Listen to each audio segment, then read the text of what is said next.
Vamos falar nesta entrevista sobre ufologia, extraterrestres, contatismo e a relação entre esses temas com o olhar, visão ou perspectiva transpessoal, inclusive com abordagem psicológica transpessoal, conforme vocês verão no decorrer da entrevista com o nosso convidado, que é para lá de especial.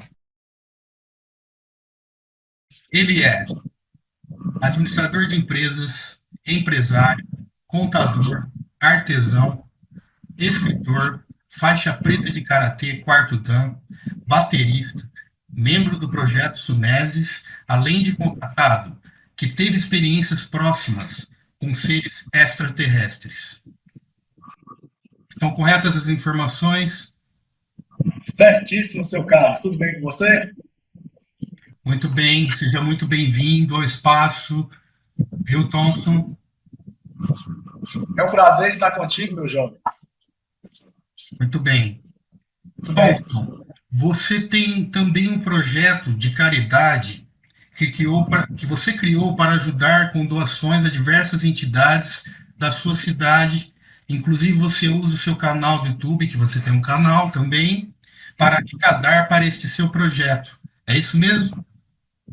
Sim, acontece. Às vezes a gente consegue angariar doações de outras pessoas, inclusive, né? Juntamos as coisas. Em outros momentos eu uso direitos autorais do meu livro, que seria a diferença entre o preço de custo e o preço de venda. Por exemplo, 3 livros eu consigo juntar um valor equivalente a uma cesta básica, para você ver como que realmente é baratinho, né, o direito autoral. E algumas vezes também, quando a gente faz um artesanato, o meu artesanato é mais um hobby. Porém, acontece que as pessoas fazem encomendas. Ah, eu queria um Papai Noel, eu queria uma bruxinha, eu queria um ET bonitinho assim e tal. A gente faz, retira-se o preço do custo do material e aquele pseudo lucro também a gente faz uma doação. É mais ou menos assim que funciona. Não tem uma entidade certa. Às vezes é uma cesta básica para uma pessoa qualquer, às vezes é uma fralda geriátrica ali para o asilo das idosas. Funciona assim, vai depender realmente do momento e daquele valor arrecadado. Muito bem, Thompson. Eu vou já encaminhando para as perguntas que eu elaborei. Eu estou aqui com o meu script, né? Porque são muitas informações, muitas perguntas pertinentes, e eu acredito que isso desperta muita curiosidade em todos nós, principalmente aos mais aficionados, aos amantes, entusiastas da ufologia, dos extraterrestres, do contatismo, enfim. Então, eu queria, antes de ir direto para as perguntas, mais objetivamente falando, é que você falasse mais assim um pouco de você, para quem não te conhece. Então, assim, você fica à vontade, você pode falar o que você quiser, o espaço é todo seu. Aqui no canal, você pode falar livremente, abertamente. Beleza, então. Bem, o seu preâmbulo foi muito bem feito, né? Você conseguiu resumir bastante. Mas há umas outras coisinhas interessantes também, né? Você não citou, eu sou casado já há 30 anos, juntando o tempo de namoro e noivado, já se vão 36 anos. Tenho um casal de filhos, meu mais velho se chama Thales, ele também estuda ufologia já há um bom tempo, ele já é casado com 27 anos. Minha filha Tayla é noiva e advogada formada, meu filho é engenheiro de computação. Ela também participou dos estudos ufológicos quando criança, até 8, 9 anos, mas depois ela se interessou um pouco. Porém, ela não tem nenhum preconceito, ela me apoia, volta e meia a gente conversa sobre o assunto, apresento para ela amigos, ela se apresenta a esses nossos amigos do mundo ufológico, né? Também volta e meia, quando ela vê alguma reportagem, ela fala, ó, papai, tal coisa assim está passando na TV, liga aí no tal canal. Então, sempre estamos no mundo ufológico, não tão ufológico da mídia, que nós vamos conversar sobre isso, mas aquele outro mundo ufológico que nós temos um bom contato, uma boa experiência há muitos anos. Minha esposa, claro, me acompanha nessa jornada desde sempre.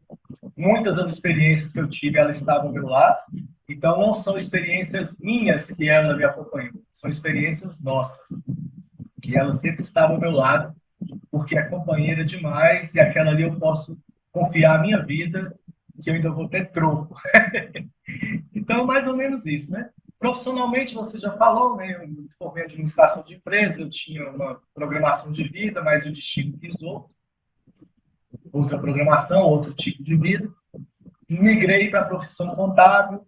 A profissão contábil me fez ter a minha manutenção da minha casa, dos meus filhos. A administração foi apenas uma solução e uma aglutinação às coisas que eu preciso fazer. Então, o administrador de empresa somado à contabilidade consegue dar uma assessoria muito melhor. Também temos uma empresa paralela aos nossos escritórios, minha esposa também é advogada, que é uma empresa de eventos voltada para casamentos, noivas, debutantes. Então, até sexta-feira eu sou contador. Fim de semana eu sou fotógrafo, cameraman, editor de vídeo, coisa que eu sei que você também gosta de fazer. Estudei bateria como hobby, né? Curiosidade, eu sempre gostei de música. Rock and roll é a melhor música do universo. Nada contra as outras, mas rock está na minha veia desde sempre. E sempre também gostei muito da ficção científica. Na minha cidade demorou muito tempo a ter shopping center, então os cinemas eram cinemas esporádicos, nas praças. Havia uma praça que tinha um cinema muito famoso chamado Cine Montes Claros, que é o nome da minha cidade. Inclusive, minha colação de grau foi lá, do meu curso de administração. Então, com o cinema, nós começamos a ter um contato com esse tipo de cultura pop, que seriam os filmes Star Wars, Star Trek, Rambo, Comando para Matar. Então, nós, meninos da minha época de infância, gostávamos muito dessas coisas. Filmes com cara de heroísmo, né? O herói sempre vence no final, salva a mocinha. Também as frases que viraram jargões do nosso jeito de dizer, que era que a força esteja com você, né? Vida longa e próspera, todas aquelas frases, jargões nos filmes de ficção. Isso também aliado aos quadrinhos de super-heróis, que me encantavam e ainda encantam muito. Então, saber que nos quadrinhos, principalmente da Marvel, já era retratado coisas que depois, no futuro, eu vim a ter contato pessoalmente, interessantíssimo. Que seria o quê? Nos quadrinhos tinha naves espaciais, tinham seres de outros planetas, e depois eu vi que eu estava vivendo essa ficção científica ao vivo e a cores, que é o que nós vamos falar daqui a um pouco, né, quando você me passar as próximas perguntas. Mas foi bem interessante mesmo essa minha infância, adolescência e vida adulta. Muito bem, Thompson. Eu queria que você falasse um pouco também sobre o seu canal no YouTube, né? Eu queria saber assim do que se trata. Assim, meu canal, eu tive 2 ou 3 canais, que eu vou te ser sincero, uns estão abandonados. Eu tinha um só mesmo para fazer videozinhos do hobby, né, do artesanato, fazendo as modelagens dos bonecos e tal. Está bem abandonado, porque leva muito tempo. Às vezes um boneco demora 2 semanas para ficar pronto, para você colocar num vídeo de 10 minutos, tem que filmar, parar, editar. Então, eu acabei perdendo um pouco a vontade de continuar com esse canal. Tem um outro canal chamado Terry Kerry Khan, que depois te falarei o que quer dizer esse nome, que ele está meio parado também. O meu canal principal é um canal particular, onde eu coloco tudo. Lá não tem um segmento, então até o preâmbulo do canal fala que é ufologia, filmes, coisas do dia a dia, piadas, é meio um misto de coisas. Então lá eu tenho, por exemplo, o vídeo do meu casamento está lá, os 15 anos da minha filha, a formatura, mas também tem desenhos do Caverna do Dragão, tem coisas de ufologia, tudo colocado nas playlists do canal. Então é mais fácil seguir as playlists que tem os temas. Então esse é o que eu mais tenho como ativo. Tem também o da empresa GT Vídeo, que é focado só nos casamentos, nos eventos que a gente cobra. Esse aí tem poucos inscritos, porque é só mesmo uma forma de mandar para os meus clientes que moram à distância o registro dos trabalhos que nós fizemos para eles. Mas é assim, uma coisa do canal que você falou sobre o trabalho filantrópico, lá também eu divulgo meu livro, né? Está aqui, inclusive, posso mostrar para você a capa. Essa é a versão impressa, né? Essa capa é do Vinícius. O Vinícius é um ótimo desenhista. Ele é o Vinícius Santana de Lima. O Instagram dele é @vinicius.inc. Se alguém quiser algum trabalho dele, ele pode atender à distância. E eu divulgo lá sempre um linkzinho para a compra do meu livro, que já tem aquela história de gerar aquela receita que nós falamos, né, para as doações. Então, lá eu cito também. Uma coisa que faltou falar na descrição da minha vida anterior foi também sobre o Karatê, né? Você falou do Karatê e eu acabei pulando. O Karatê chegou na minha vida por causa, pasmem, do filme Karate Kid. Então, eu assisti o Karate Kid e falei, não, eu quero isso para minha vida. E lá fui eu, né? Todo sem saber nem para onde ir, para a academia de Karatê, a saudosa Academia Sol Nascente da minha cidade. E acabei chegando nesse quarto dan, né, que seria a faixa preta 4 vezes. Aqui a praça, vocês podem ver algumas medalhas que eu adquiri em alguns campeonatos. Eu não gosto muito do karatê de competição, porque quebra um pouco assim, o sentido lá do Karate Kid, que foi o que me levou ao karatê, que seria a preservação da vida, autocontrole, também a autodefesa. E sem contar que é uma ginástica maravilhosa, né? Você tem alongamento bom, você tem uma condição pulmonar bem melhor. E eu tive asma quando criança, então não aprendi a jogar bola nem nadar direito, porque a asma não deixava. Então o karatê me atendeu na parte esportiva depois que eu fiquei adolescente. Mais ou menos é algo assim. Ok.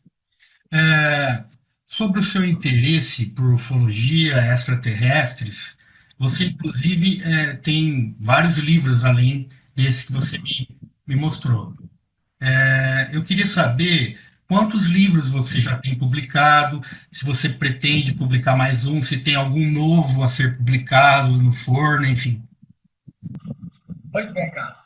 Atualmente eu tenho material de rascunho, material manuscrito e também digitado no antigo Word, uma impressora matricial, nem colorido não era, eu tenho um monte de coisa arquivada.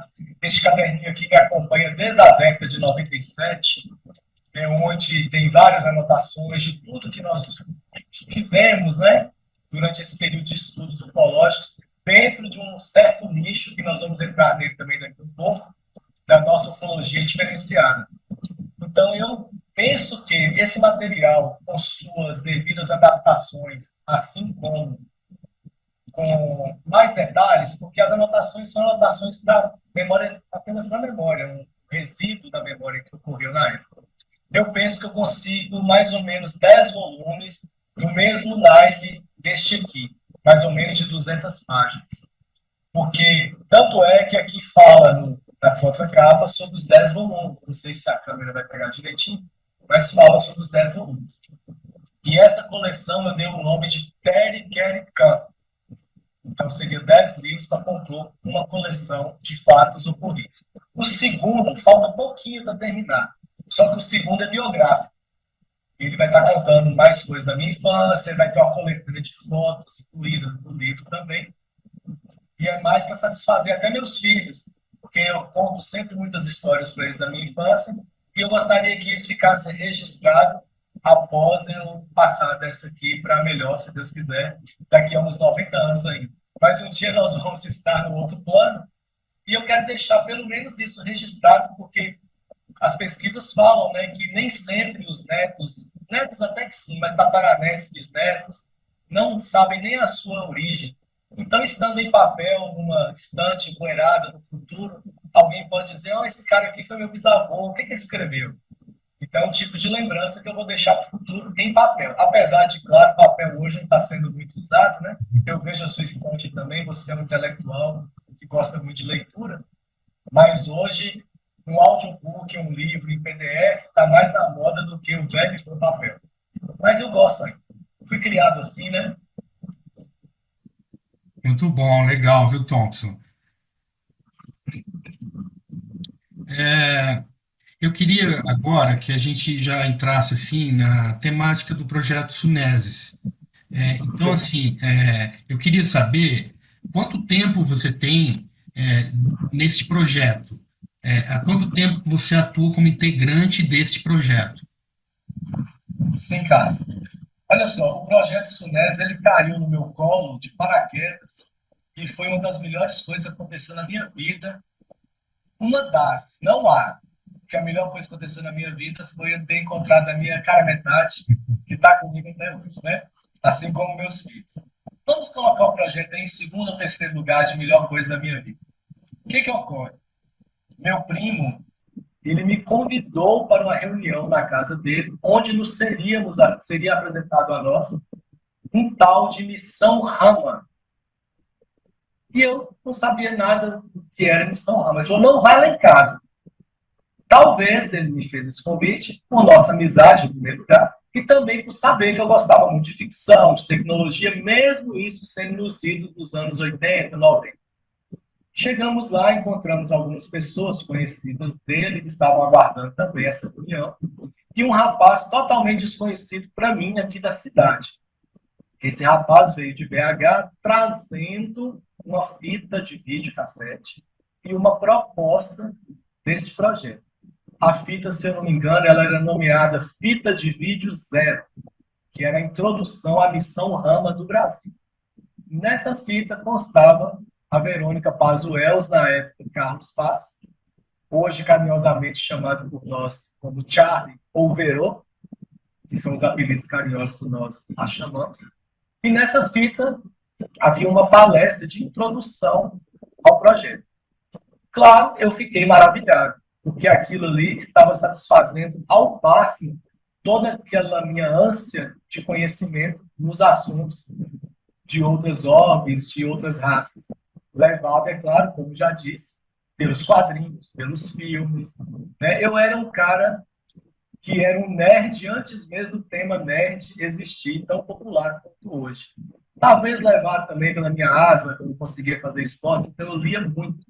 E isso me fez ter uma forma de pensar bem diferente dos outros meninos e amigos da minha rua, do meu colégio, da época. Aí pronto, o que acontece? Gente, eu quero fazer parte disso.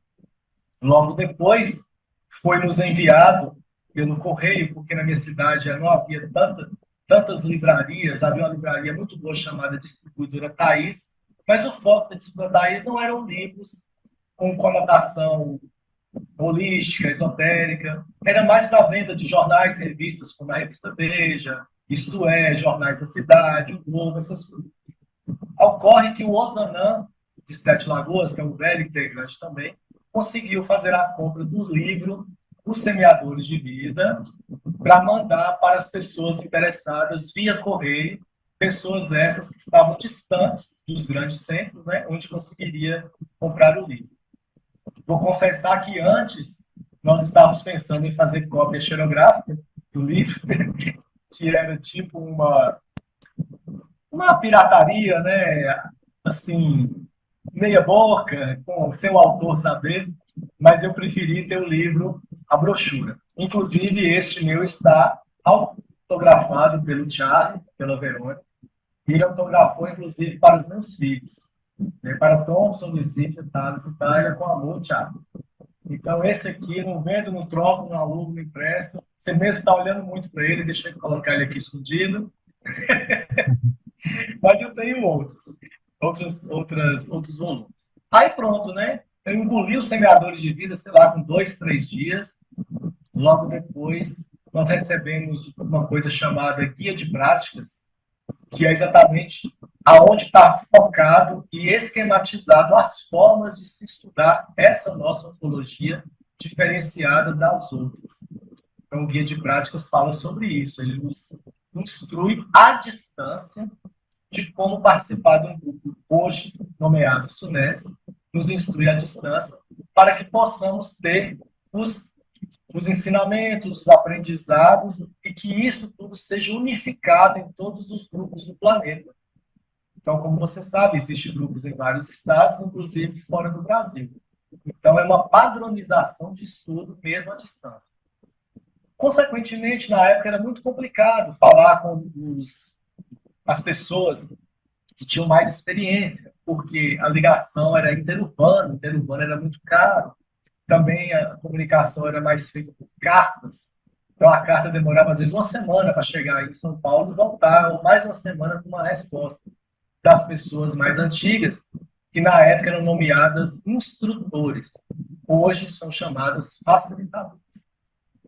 Uma bela noite, próximo da meia-noite, se não já depois da meia-noite, meu telefone fixo toca, e era o Ozanam entrando em contato conosco, porque já tinha falado por carta, como eu te disse, ele nos enviou o livro e etc e tal, nos convidando para ir até a cidade de Sete Lagoas, conhecer o Charlie, que ele estaria trazendo o Charlie, Verônica, para Sete Lagoas para palestrar. Aí já viu, né? Meu sorriso foi de orelha a orelha. Eu falei, eu vou, não sei como, mas eu vou. E acabei conseguindo chegar lá. Com tudo isso, de lá para cá, o projeto mudou de nome, teve algumas intercorrências, né? Muitos grupos que se separaram.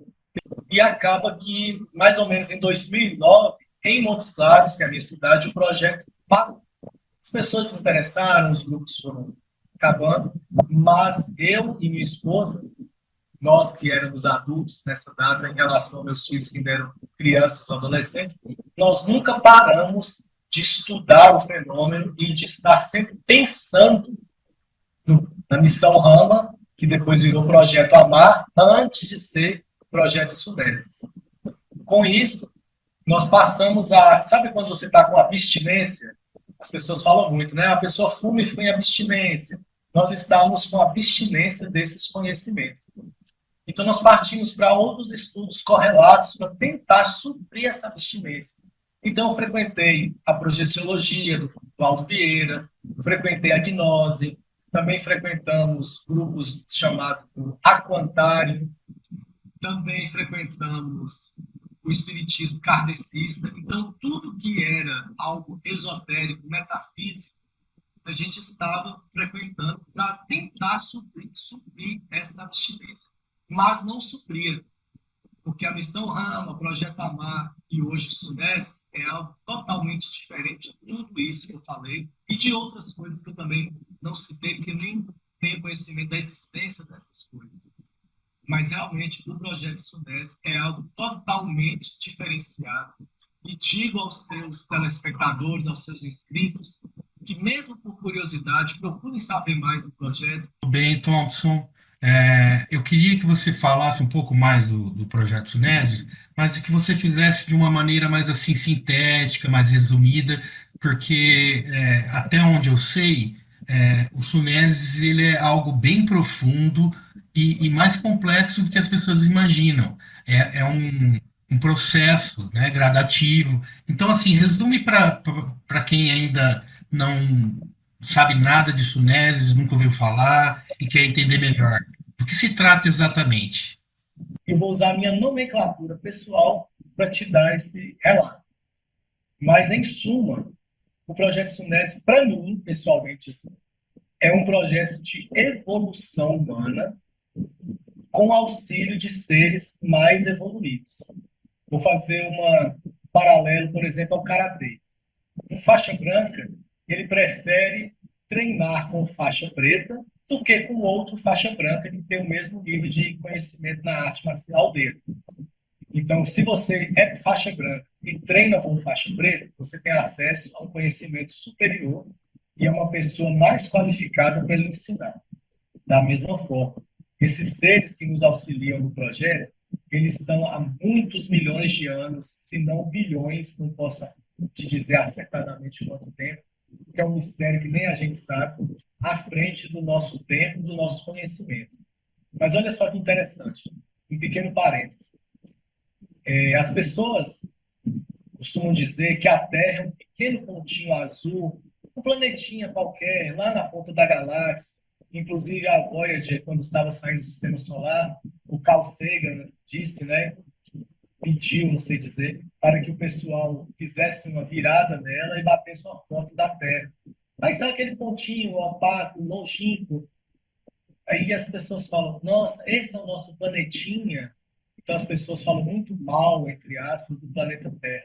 Mas se todo mundo pensasse bem, como que aqui é um paraíso, tendo em vista outros lugares, como por exemplo Marte, que é muito árido, Vênus, Saturno, que não tem condição nenhuma de vida humana, claro, atualmente, vida humana encarnada.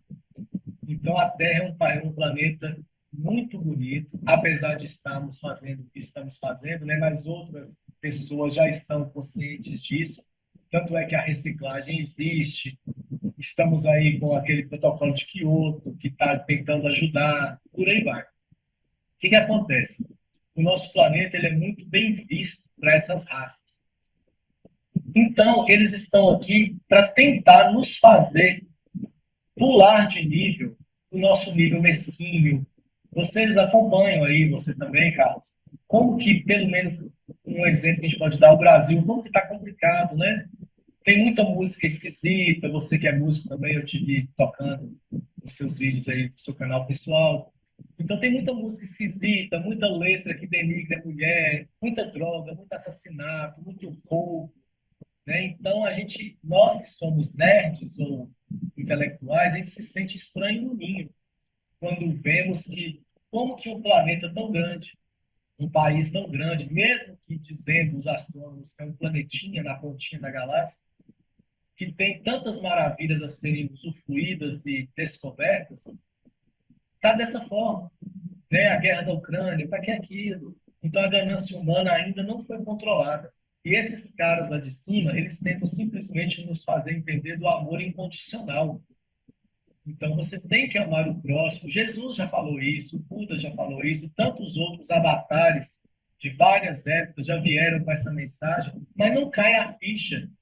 Então esses avatares vieram e muitos deles, como o próprio grande mestre Jesus, foi incompreendido, foi morto, foi degradado.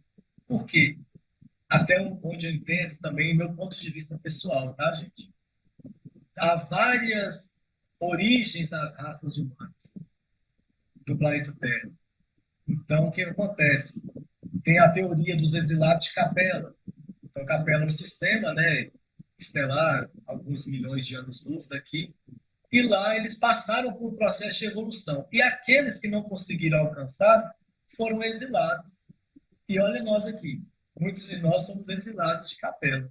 Então, as diferentes raças, diferentes religiões, do meu ponto de vista pessoal, volto a repetir, tem a ver com isso, com as diferenças de quem veio para cá em corpo astral, em alma, em espírito, o nome que vocês queiram dar, e reencarnaram aqui em diferentes continentes, países e com diferentes corpos físicos também.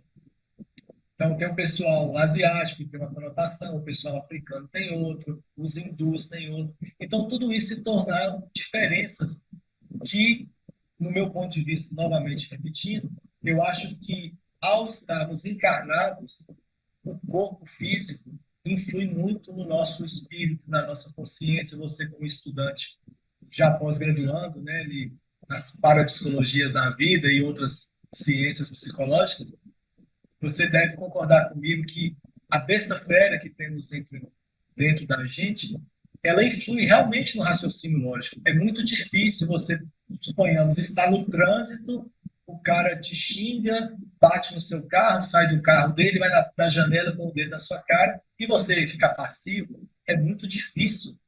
Então a besta fera ataca realmente, e você tem que ter um autocontrole muito grande. E é isso que esses caras vieram fazer aqui, quando encontraram o Thiago, lá, beirando 18 anos, baseado no que ele fez, que está relatado no Semeadores de Vida, para o primeiro contato que ele, o irmão e uma galerinha lá tiveram. Então, eles quiseram realmente resgatar a raça humana, resgatar o possível karma que eles têm conosco, porque alguns estudos dizem, né, que o elo perdido foi exatamente aquela fase onde eles interferiram na evolução humana. Por isso que não há, falta um elo perdido na evolução do Cro-Magnon, Neandertal e por aí vai. Então falta cientificamente descobrir aquele fóssil daquele buraco. Então a evolução pulou uma era ou uma fase. Dizem que foi atitude deles, interferência deles. Então o projeto assim começou assim conosco. E as experiências foram muitas. E é interessante porque, estou quase finalizando essa parte, uma coisa que eu posso garantir aos seus telespectadores, para acreditar no que está aqui nos Semeadores de Vida, penso eu, opinião particular novamente, que só vivendo, e foi por acreditar no que está escrito aqui, e estando dentro do projeto, eu vivi coisas que seriam consideradas ficção científica. E essas coisas estão narradas aqui. Então, para acreditar no meu livro, acredite antes dos Semeadores de Vida e escrevam seus próprios livros, vocês que vão ter essas experiências conosco. Vale muito a pena. É melhor do que qualquer festinha, do que qualquer, sei lá, doce, né, comida farta. É uma experiência maravilhosa. Pode ter certeza. Inclusive, quando eu estava dizendo sobre acreditar nos semeadores de vida e no projeto, tem um outro fator interessante para isso também. Eu acho que a maioria dos seus inscritos e telespectadores conhecem o autor JJ Benítez, criador de várias obras maravilhosas, como, por exemplo, Operação Cavalo de Troia. E esse livro do JJ Benítez diz respeito às experiências dele junto à Verônica e ao grupo deles lá no Peru. Bem no comecinho, ele foi fazer uma reportagem com esses rapazes e ele teve um avistamento inacreditável no dia do aniversário dele, inclusive, com hora marcada, local e horário. Então, o JJ Benítez é uma pessoa que não tem como falar que não é uma pessoa, uma figura mundial. Então, se o JJ Benítez escreveu sobre o projeto e sobre aqueles garotos, há 50 anos atrás, ou menos, um pouco mais, tem algo realmente de interessante nisso tudo, você não acha? Certamente, Thompson. E acredito que a maioria que está assistindo deve conhecer, eu já ouvi falar do J. Benítez, que é um famoso jornalista, entusiasta da ufologia também. Enfim, eu queria, na sequência, que você fizesse uma diferenciação. Se há alguma diferença entre a ufologia clássica ou casuística, por assim dizer, e a ufologia do SUNES, do projeto SUNESIS. Qual seria a diferença ou quais seriam as diferenças entre elas? Saberia nos dizer? Com certeza. Inclusive, eu talvez, minha opinião particular, novamente, eu nem chamaria os estudos do projeto SUNES de ufologia, porque, como nós conversamos antes, né, é um processo de crescimento, de auxílio, é mais algo ligado a amor do que a ciência e ufologia. Então, a ufologia clássica, ou casuística, ou científica, que também eu já estudei, você também deve ter estudado, tem a revista UFO, que é uma edição muito famosa no nosso país, entre outras, né? Como eu citei também sobre os filmes de ficção, Contatos Imediatos, primeiro, segundo, terceiro grau, e tantos outros que falam disso.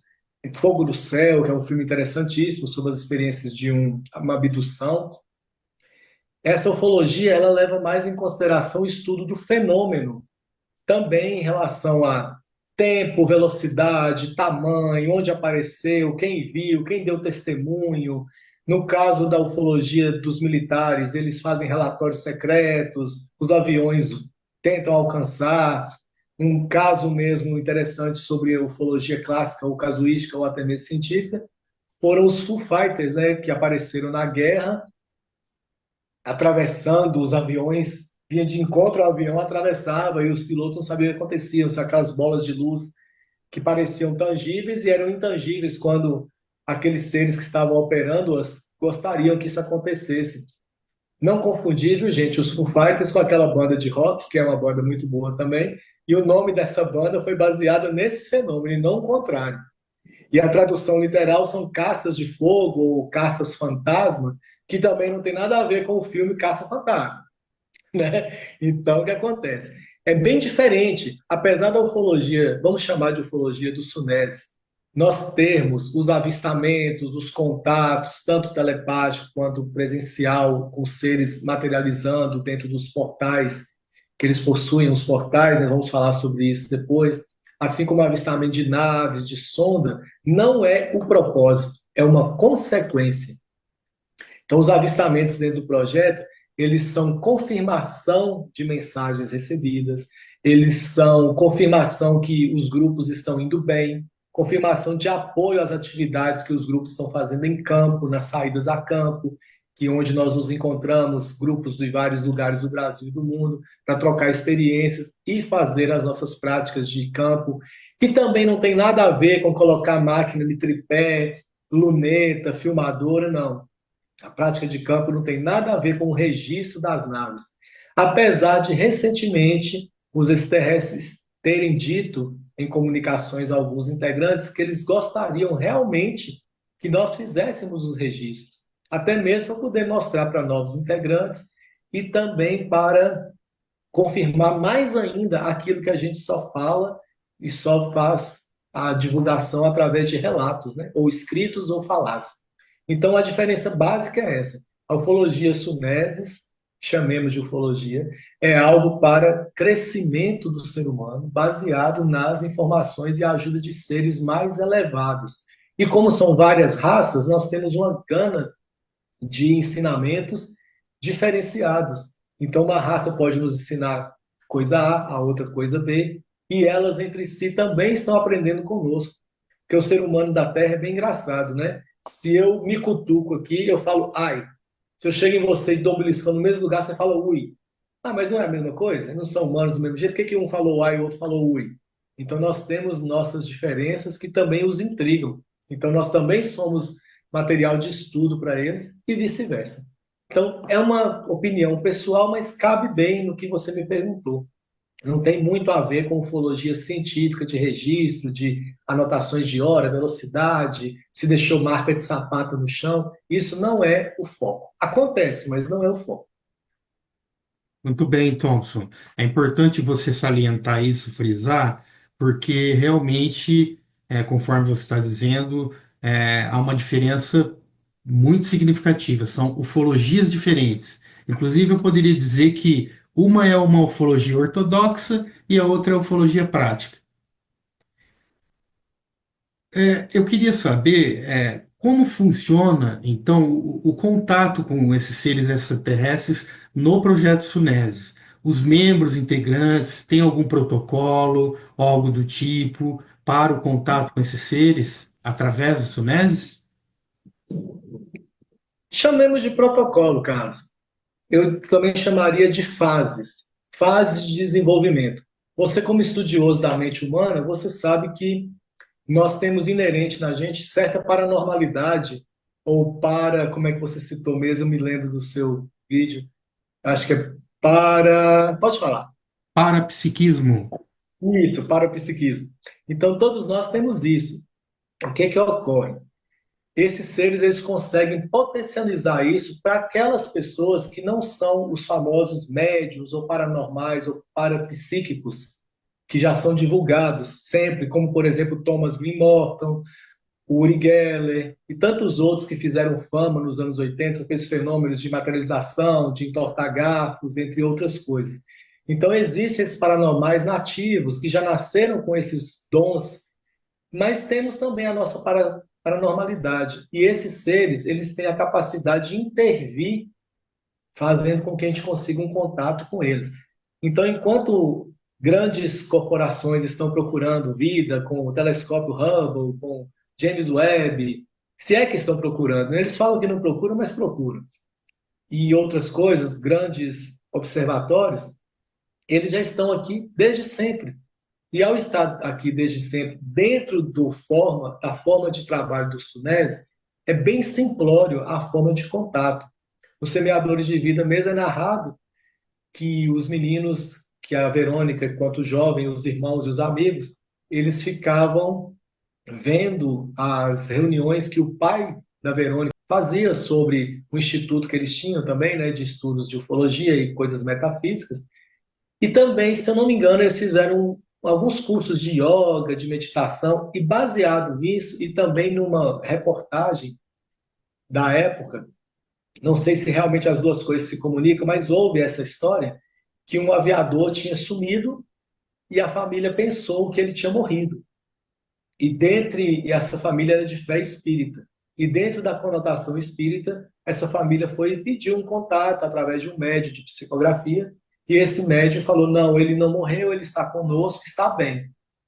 Então, baseado nessa miscelânea de formas de contato, o grupinho do Charlie, da Verô, fizeram essa tentativa e foi frutífera.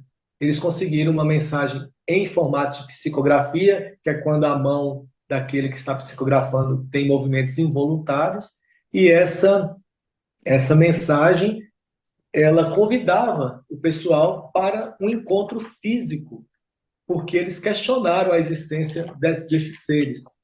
Eles falam assim, não, mas a gente não acredita, será que isso não é só loucura da cabeça da gente? Vocês podem dar alguma prova da existência de vocês? A partir dessa mensagem, eles estiveram no local e hora marcada e um objeto apareceu. Então, a diferença do contatismo do Sunésis é essa.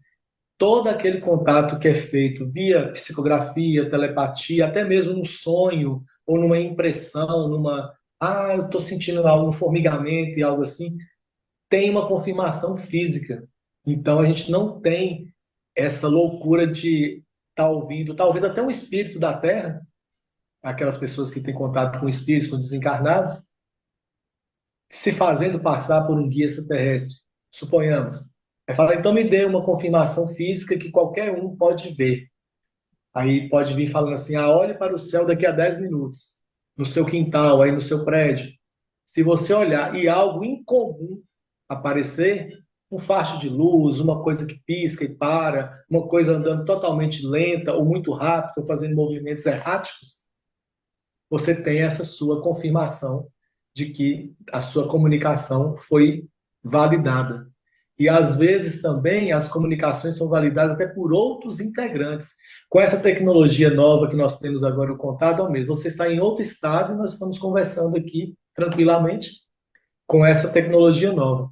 Pode acontecer de você fazer um pedido aí de uma confirmação de uma mensagem e eu receber aqui essa confirmação.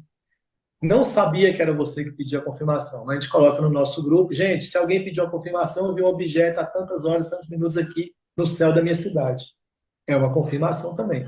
Claro, para aqueles que estão no processo de comunicação, que não é para todos inicialmente. Então, vai ter um momento dentro daquela apostila que eu citei para você, o guia de práticas, que alguns grupos mais novos vão entrar no processo de comunicação. Então, até lá, é como se estivesse fazendo um pequeno treinamento, estudando os conceitos, fazendo as pesquisas. Então, realmente é uma coisa que foi muito bem estruturada. Diria um amigo meu que foi feita a quatro mãos. Foi a mão da Verônica, as duas mãos de Verônica e as mãos dos guias. Eles ajudaram a trazer todo o esquema do guia de práticas, que é o nosso roteiro para os estudos e práticas de campo e outras práticas sunesas, né? Que são várias. Existem as iniciações também, que diz respeito a quando o integrante está mais avançado, ele tem algumas iniciações para cada nível de estudo. Bem, eu vou entrar numa questão aqui que eu acho muito importante, inclusive eu coloquei na chamada da entrevista, que é o seguinte: em relação à onda de avistamentos de objetos aéreos, inclusive filmados ou registrados por celular, por moradores de várias localidades, nos Estados Unidos, Brasil, etc., entre outros países. Essa onda ela ocorreu recentemente, inclusive a partir de novembro do ano passado. Eu queria saber de você o que você acha que são, ou seja, são todos drones, conforme foi noticiado, inclusive pelo próprio governo norte-americano, ou você acha assim que entre estes avistamentos, registros, teria também naves extraterrestres? Eu queria saber o que você pensa, se você sabe algo a respeito, se tem alguma informação sobre. Entendi. Olha só, informação privilegiada é algo que eu particularmente não tenho. E se a nossa coordenação e diretoria, vamos chamar de diretoria, né, coordenadores e conselho do projeto, recebeu algo dessas informações, ainda não foi repassado para os grupos. Mas eu, particularmente, eu entendo que há 50% de chance de ser uma coisa ou outra. Porque, como você bem sabe, os governos sempre têm a política de acobertamento desses fenômenos.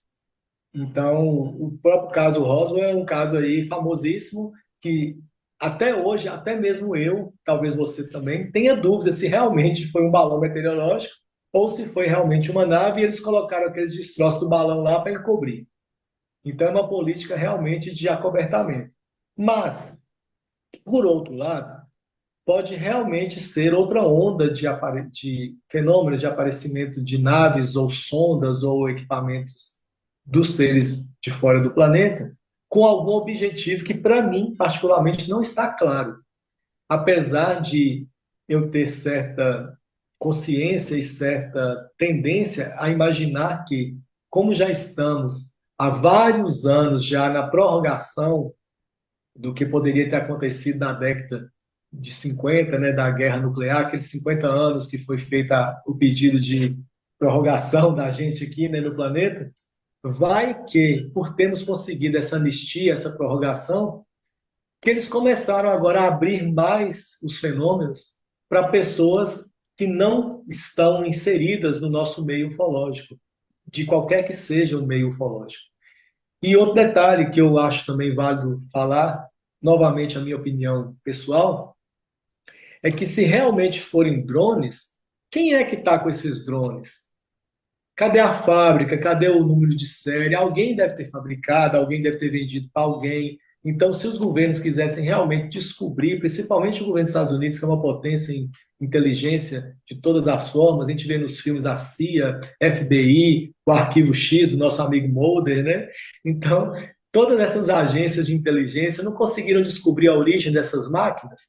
Para eles era muito fácil verificar qual fábrica fez, da onde veio uma matéria-prima, até mesmo sinal de rádio ou GPS, caso fossem realmente drones de outra nação, ou até mesmo de particulares, eles conseguem rastrear sinal de GPS, sinal de rádio.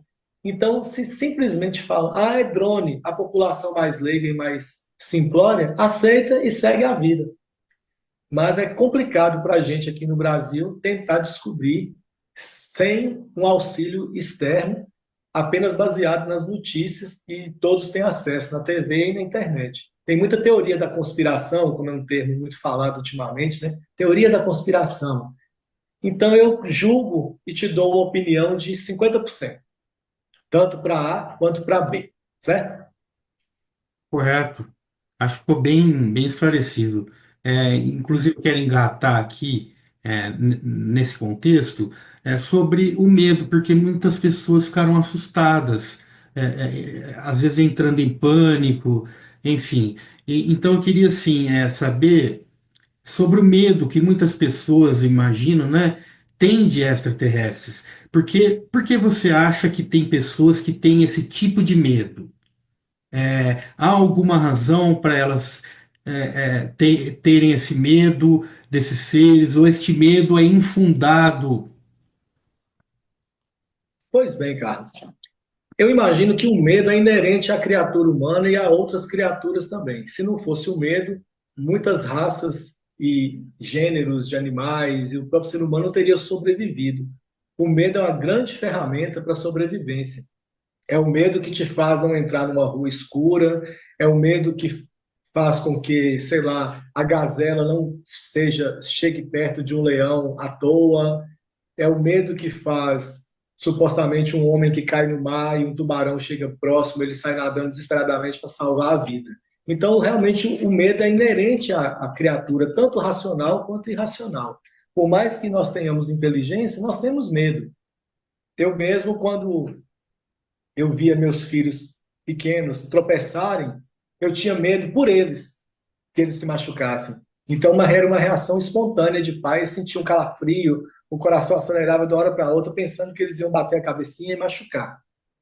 Então, as pessoas têm medo de tudo dentro de seus parâmetros e paradigmas de criação, de medo e por aí vai.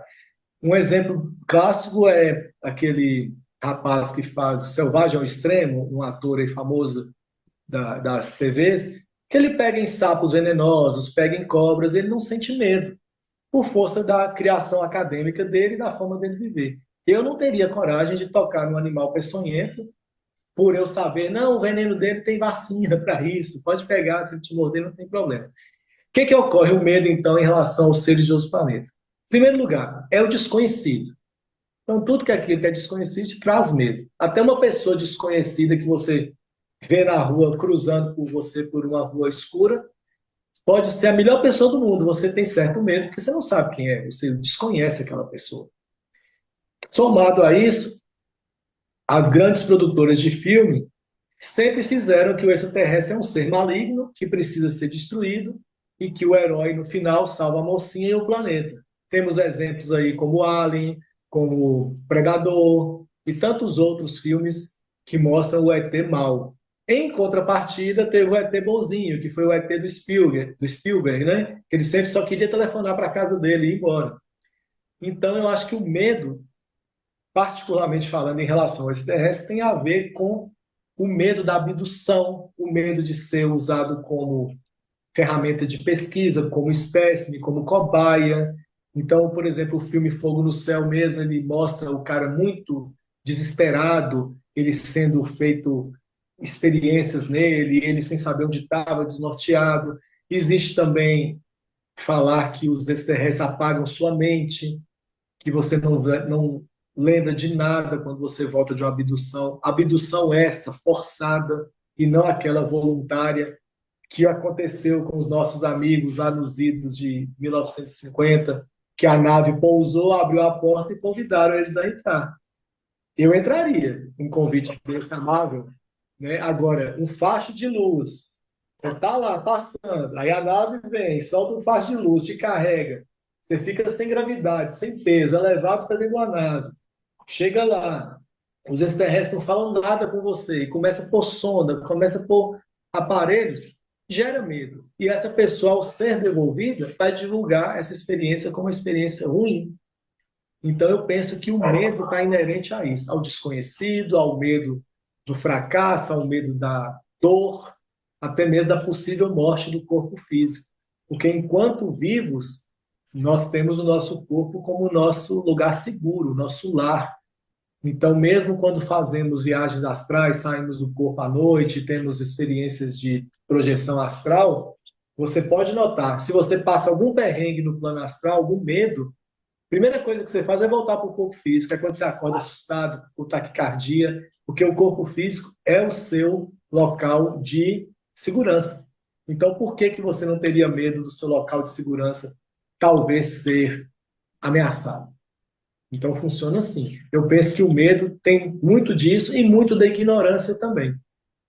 Porque, às vezes, as pessoas veem na mídia, nos filmes, a única faceta dos seres de outros planetas.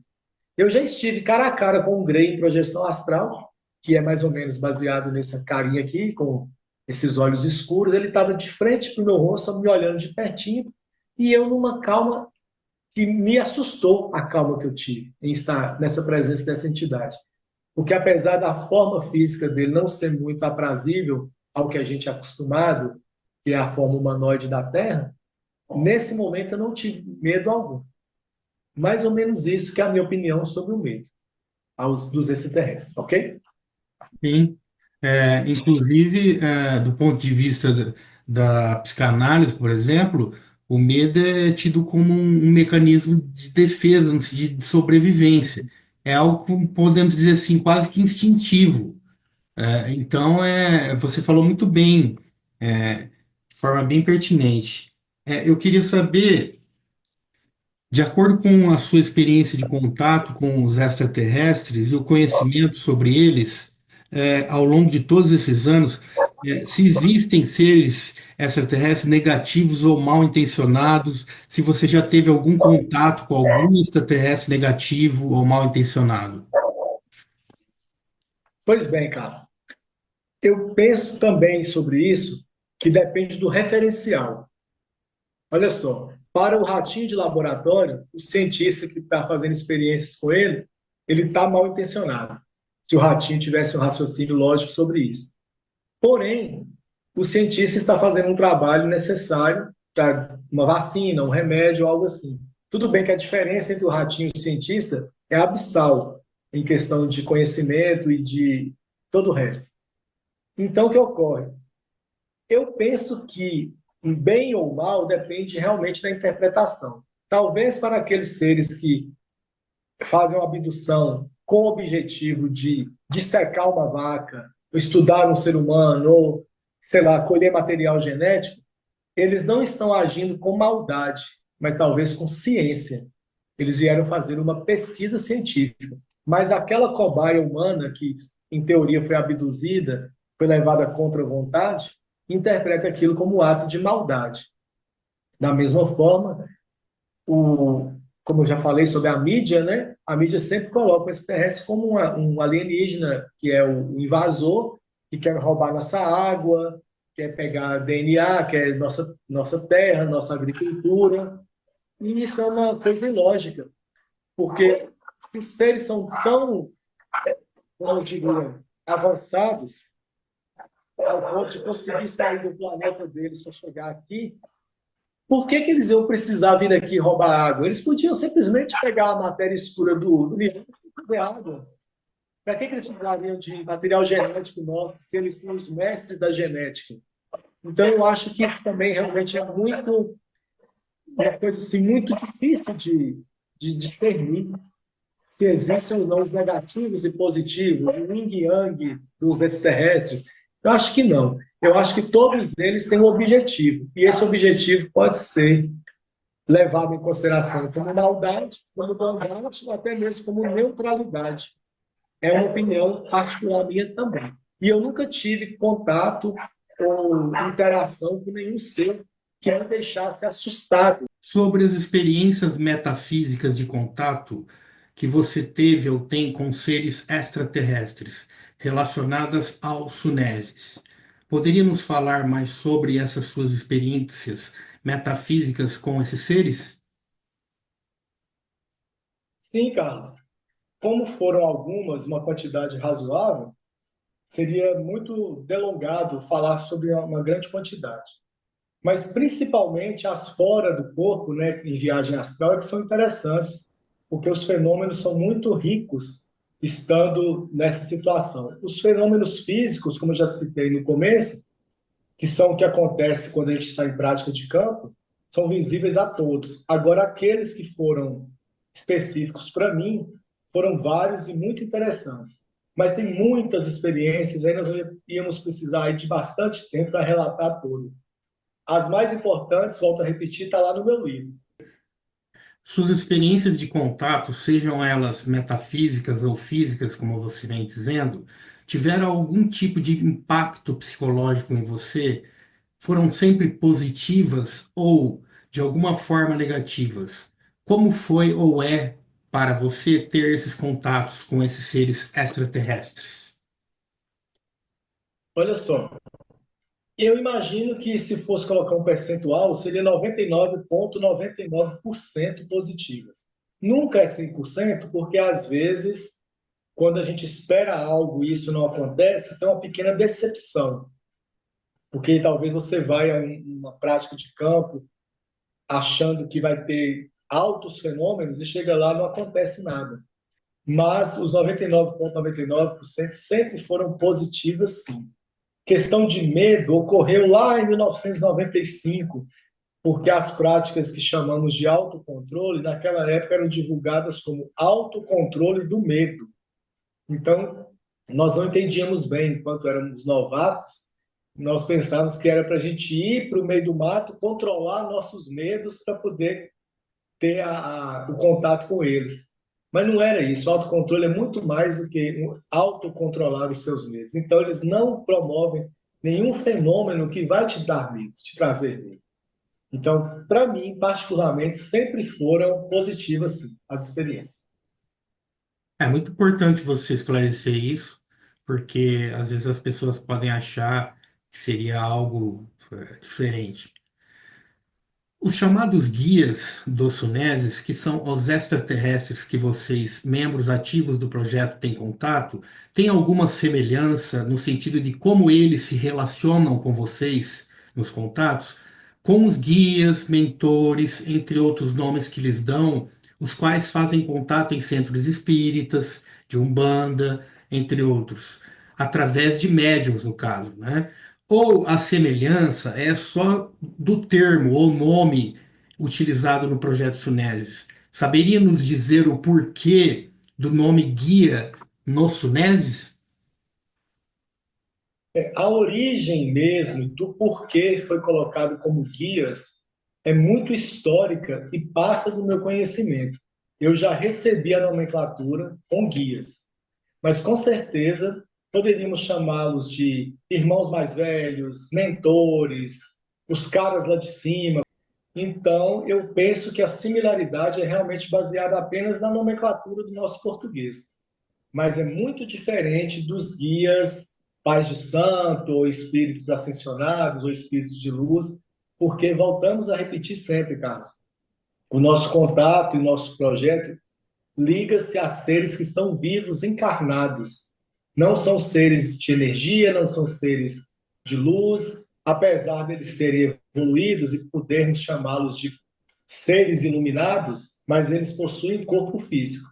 Dessa forma, a nomenclatura é parecida, mas não idêntica. Mais ou menos isso. Perfeitamente. Também é muito importante esclarecer isso, porque alguns acreditam que os extraterrestres estão ascensionados, são extrafísicos, espíritos desencarnados, de luz, como você falou, dimensionais, interdimensionais, ultradimensionais, entre outras terminologias. Mas vamos à próxima. Esses guias do projeto Sunesis são parecidos biologicamente conosco ou são diferentes biologicamente? Não tem nada a ver, vamos dizer assim. Eu penso que o termo biologicamente é bem abrangente, então pode acontecer que eles tenham realmente diferenças biológicas por força até de uma evolução do corpo físico deles pela própria engenharia genética que ouvimos dizer que eles têm um domínio total. Tanto é que foi falado recentemente, não tão recentemente, que a longevidade deles é bem superior à nossa, podendo chegar até 4.000 anos de idade no mesmo corpo. Pensa só, imaginar que uns caras desses estavam vivos quando Jesus estava na Terra. Não é uma coisa bem louca de se pensar? Então, existe possivelmente as similaridades biológicas no fato de eles precisarem comer, precisarem dormir, respirar. Tanto é que se eles não fossem biologicamente compatíveis conosco, eles não conseguiriam estar na nossa atmosfera sem um tipo de aparelho para respiração. Então foi falado também que se você encontrar com um extraterrestre que seja de capacete, alguma coisa para respiração, com certeza ele é de muito longe da nossa galáxia e talvez nem seja confederado, não faça parte da confederação, porque a confederação inclui esses seres que têm essa similaridade de conseguir respirar o nosso oxigênio, devem tomar água, devem ir no banheiro, como todos nós, mas algo mais intrínseco, por exemplo, será que eles têm um coração ou dois? Será que o cérebro deles é maior do que o nosso? Será que a acuidade visual deles é superior? Bem ligado assim, à parte biológica da sua pergunta, é difícil saber. Mas externamente, sim, dois braços, cabeça, olhos, boca, apesar de ter uma fisionomia mais mongol, né? Os olhos um pouco puxados. Dizem que os homens são altos, bonitos e musculosos, as mulheres também têm um corpo escultural. Então, tem essas diferenças e essas similaridades com o nosso corpo físico humano atual. Ok. E de onde eles vêm especificamente? Orbes ou mundos da nossa galáxia ou de outras galáxias? Pois bem, essa informação completa eu não tenho, digamos, uma certa condição de explicar agora, porque faz parte de estudos de níveis avançados do projeto. Porém, até onde dá para a gente contar para você e para os inscritos do seu canal, eles hoje estão lotados em Ganímedes, que é no nosso sistema solar, mas eu chamo Ganímedes de uma base de trabalho, porque lá não é o planeta de origem deles. Então, os semeadores de vida falam muito sobre Morley, sobre a cidade de Lumen, mas é uma coisa que realmente ainda não dá para explicar tanto por força do... Para não dar spoiler, como nós falamos nas perguntas anteriores, né? Então, é algo que está mais dentro do estudo avançado e não seria o momento para a gente divulgar assim nessa plataforma por enquanto. Mas com certeza, os que nos visitam, eles estão dentro do nosso sistema solar, nessa base que é uma lua chamada Ganímedes. Ok. Inclusive, Ganímedes, pelo que você está falando e pelo que eu sei, é como se fosse uma colônia deles. Isso. Imagine então que suas naves são altamente avançadas tecnologicamente falando, porque nós estamos falando de distâncias astronômicas. O fato de estarem na nossa galáxia não quer dizer que é um pulinho, né? Mas enfim, saberia nos dizer que tipo de tecnologia os extraterrestres utilizam para vencer essas distâncias astronômicas ou anos-luz de distância, dependendo do planeta de origem, para chegarem até o nosso planeta, por exemplo? Pois bem, falando dentro da nomenclatura atual, da física quântica, dos buracos de minhoca e por aí vai, eu imagino, porque essa é uma informação que, até onde eu sei, não foi explicada, não foi passada, porque não é o foco dos estudos do projeto. Mas, com certeza, velocidade da luz para eles, como já foi citado uma vez por eles mesmos, é como se fosse um caranguejo andando no fundo do mar. Então, a velocidade da luz para eles não é parâmetro para a gente medir distâncias, e não para medir velocidade, como você bem sabe, né? Então, quando se fala 4 anos-luz, é quanto tempo a luz demora para percorrer, quanto tempo, não, desculpa, qual a distância que a luz demora para percorrer em 4 anos. Então, é uma medida de distância e não de velocidade nem tempo. Mas penso eu que eles não usam as naves como veículo de transporte linearmente. Ah, vão sair do ponto A para o B. Eles realmente usam os portais de teletransporte, conhecidos dentro do projeto como Chambras. Então, eles simplesmente entram na nave para poder trazer a nave até aqui, passam por um Chandra e quase, se não imediatamente, eles saem na outra porta do lado de cá. Tanto é que o Carlos, a Verônica, teve experiências marcantes dentro de Chandra. Inclusive, visitou planetas através de um Chandra. Estava com a roupa do corpo, entrou no portal e saiu em outro planeta. Eu já tive uma experiência com Chandra, mas foi uma experiência extrafísica e foi bem bacana. E como seriam os seus orbes ou mundos de origem? Eles têm uma sociedade e cultura, por exemplo, como a nossa. Saberia nos dizer como são seus mundos de origem? Há alguma semelhança ou algumas semelhanças em relação ao nosso mundo? Acho que semelhanças é possível dizer sim. O próprio Semeadores de Vida mostra que quando a Verônica estava lá, ela estava andando a pé numa rua calçada, com calçamento, haviam prédios com uma certa arquitetura moderna que poderíamos hoje comparar com a arquitetura dos prédios da China, da Coreia, nesses grandes edifícios. Também haviam praças, inclusive numa praça tinham seres conversando ou tentando um contato telepático com o leão, um animal da terra que foi levado para lá. Também haviam centros de cultura, de estudo, como se fossem prédios governamentais. Também foi explicado que lá não existe um governo, como é o nosso caso, que realmente existe um representante, que é aquele que fala por todos. Mas também é uma eleição democrática, nada parecido com a nossa.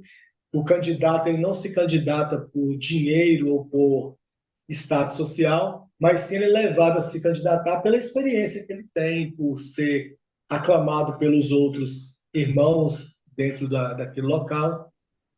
Também imagino que o ar é respirável, tal qual o nosso, e ouvi dizer que não existe a necessidade do dinheiro. Então, que as coisas lá são feitas, todos fazem tudo para todos. Então, se eu preciso de um macacão de uniforme, eu simplesmente vou no lugar que tem os uniformes, falo o que eu preciso, recebo aquele meu uniforme. Se eu sou um agricultor, eu vou lá, planto, colho, distribuo para todos. Seria uma utopia que deveria existir, inclusive aqui, mas nós sabemos que isso é impossível, né, nos tempos de hoje, quiçá no futuro. Imagino que nós vamos precisar de muita ajuda deles mesmo para poder chegar nesse nível, com certeza absoluta. Se não acabarmos antes, né, com o planeta, com tudo que está acontecendo aí, poluição e por aí vai. Mais ou menos isso, Carlos, que dá para falar assim, sem aprofundar muito, seria. Perfeitamente. Realmente, é como você falou, seria uma utopia. É uma sociedade muito avançada em relação à nossa. E no caso dos portais que você falou, né, que inclusive as naves podem utilizar, como se fosse um teletransporte, um salto quântico, né? É por isso que você falou que não é linear, não é em relação a espaço-tempo. O que seriam os Chandras, então, de um modo geral, né? Relatados por vocês, membros do Projeto Sunesis. Existem diferentes tipos de Chandras, físicos ou extrafísicos, por assim dizer. Você falou de um extrafísico, mas eu queria que você falasse mais um pouco para a gente. Os Chandras até hoje nos foi falado que são em quatro, sendo que o primeiro ele promove uma letargia, por exemplo, nos insetos, nos anfíbios, nas cobras, que estejam no local de prática de campo, exatamente para proteger os integrantes de uma picada de um escorpião, de uma cobra, enquanto estamos em campo. Os outros, eles promovem manifestações de cheiro, calor, frio, podem ajudar na paranormalidade de quem está dentro desse Chandra, enquanto que o último nomeado Chandra 4 é realmente aquele que o portal de transporte usado por eles. Então, se manifesta sempre como uma névoa branca. Eu já vi um, inclusive, que ele manifestou como uma névoa no chão, como se fosse um nevoeiro. Não tinha nada e de repente apareceu aquele nevoeiro. Foi muito bonito de se ver. E um outro que eu tive oportunidade de entrar nele fora do corpo foi uma coisa assim interessantíssima. Eu estava em corpo astral consciente e aí eu vi aquele um corredor de fumaça. Aí eu falei assim: "Ah, isso aqui é um Chandra, eu vou entrar". Eu me lembro como hoje. Eu falei pensando isso, né? Então eu fui caminhando por dentro dele e à minha esquerda tinha um ser que eu o vi de lado. Então eu consegui ver o ombro, o antebraço, e ele tinha tipo uma luva que vinha até metade do braço. Mas algo me impedia de suspender a cabeça, eu não conseguia olhar para o rosto dele. E o mais engraçado é que eu fui com o famoso dedinho assim para cutucar, aí ele foi mexer o braço assim, não se deixou tocar. Foi muito bacana essa experiência. Então, até onde eu sei, são quatro tipos, cada um superior ao outro, até chegar no último, que é realmente aquele que promove o teletransporte mesmo, tanto de naves quanto da gente sem nave, e deles para cá. Também eles podem passar por um Shendra a nível holográfico. Um Shendra pode provocar um holograma dos seres. Então, às vezes, eles estão em algum lugar distante, se projetam em holograma, passa pelo Shendra e aparece para você. É bem bacana assim, cara. Me veio em mente, não é de hoje não, que no caso desses hologramas, que são projeções holográficas que vocês falam, você acha que poderia ser, numa outra hipótese, o próprio corpo sutil deles, de alguma forma se materializando ou não tem nada a ver? Eu acho que sim, viu? Porque para eles saírem do corpo conscientemente é muito simples. É como respirar. Nós é que temos que ter uma preparação, meditar, treinar por anos e anos, exceto, é claro, os projetores que já nascem com esse dom. Mas as vezes que eu tive projeção astral foi sempre ao dormir. Eu não consigo simplesmente sentar aqui e começar a meditar e sair do corpo, como alguns fazem. Não, eu fui dormir e espontaneamente aconteceu o fenômeno e eles talvez aproveitaram que eu estava espontaneamente projetado e fizeram algum tipo de contato desse jeito. Mas também pode acontecer deles terem me tirado enquanto eu dormia propositalmente. Só não dá para saber o que foi o que, né? Se foi um espontâneo e eles atuaram, ou se eles atuaram para acontecer algo. É bem bacana. Pode ser sim que essa projeção holográfica seja uma projeção do corpo astral dele, sim. Eu tenho uma certa certeza particular que não é uma projeção feita por um equipamento. São eles mesmos, mas deixaram o corpo físico lá em algum lugar e o corpo astral atravessou o Chandra para se fazer visível para a gente, sim. Porque eles têm uma tecnologia muito avançada, não só física, mas Uhum. espiritual, astral, extrafísica. E esses seres que vocês contatam através do projeto Sunesis, eles têm algum interesse em especial em relação ao planeta Terra, aliás, ou a nós habitantes da Terra?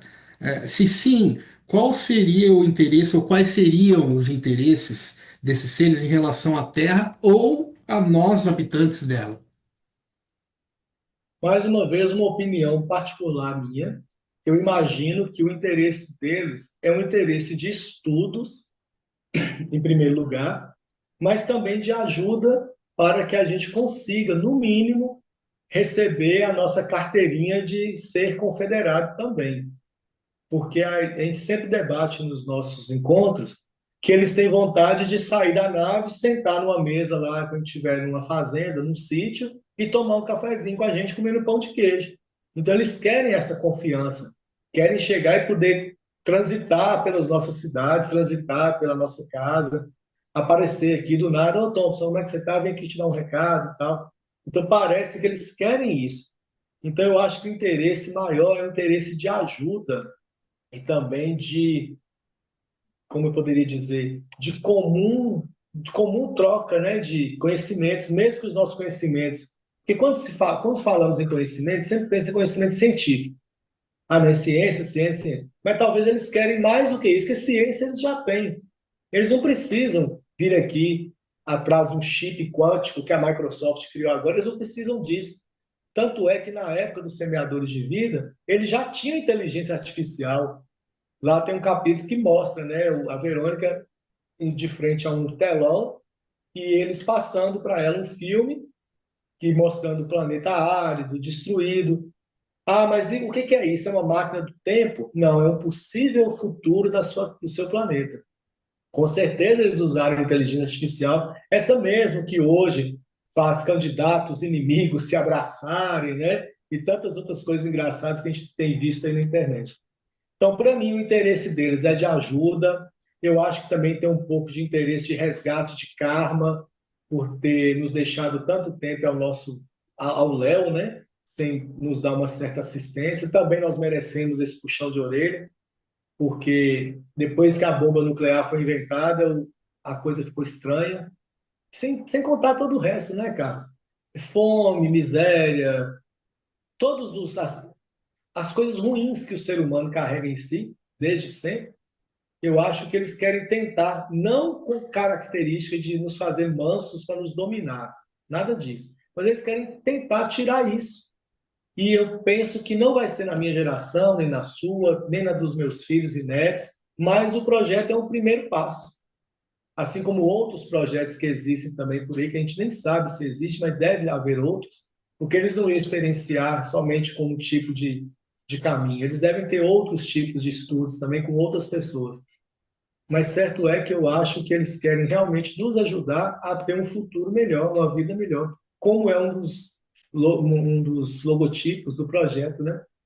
Que é para um mundo melhor, para uma vida melhor, essas coisas. Certo? Certíssimo.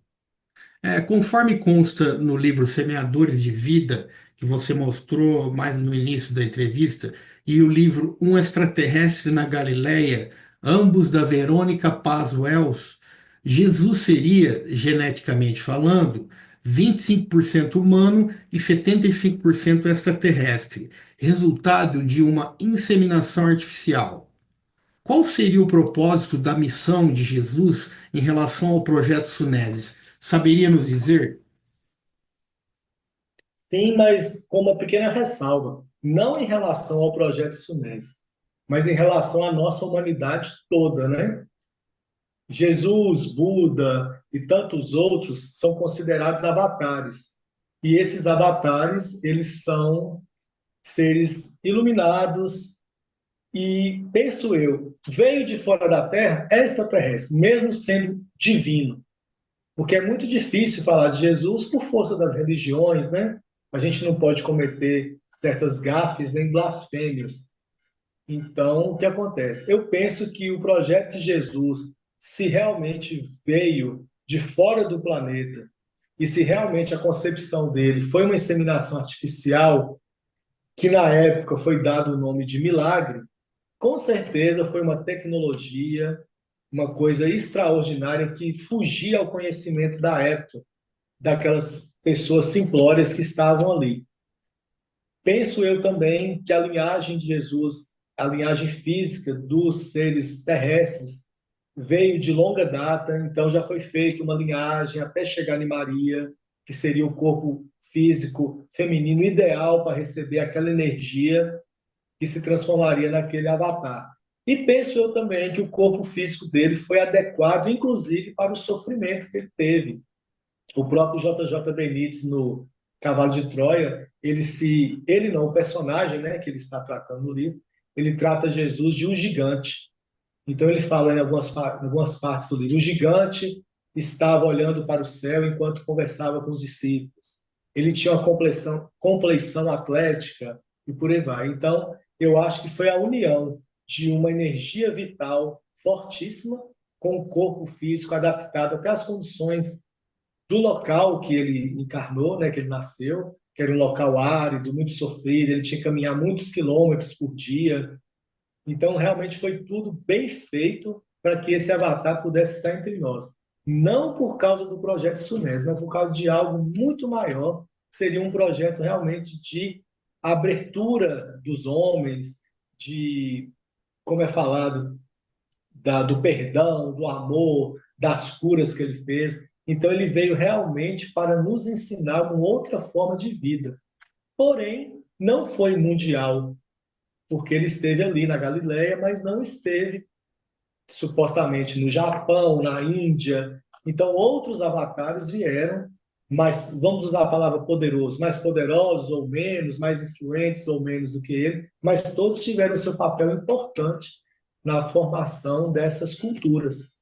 E Jesus, dentro dessa terrestre na Galileia, dentro dos semeadores de vida, é um ser muito bem querido, muito bem falado pelos guias. Tanto é, outro spoiler do livro, que tem um busto dele na cidade onde a Verônica estava visitando, quando ela foi lá em corpo físico. Então ela chegou para o Godard e perguntou: aquele busto que eu estou vendo realmente é de quem eu estou pensando?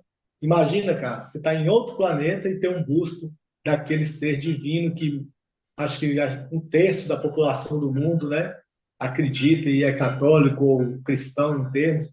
Imagina algo assim?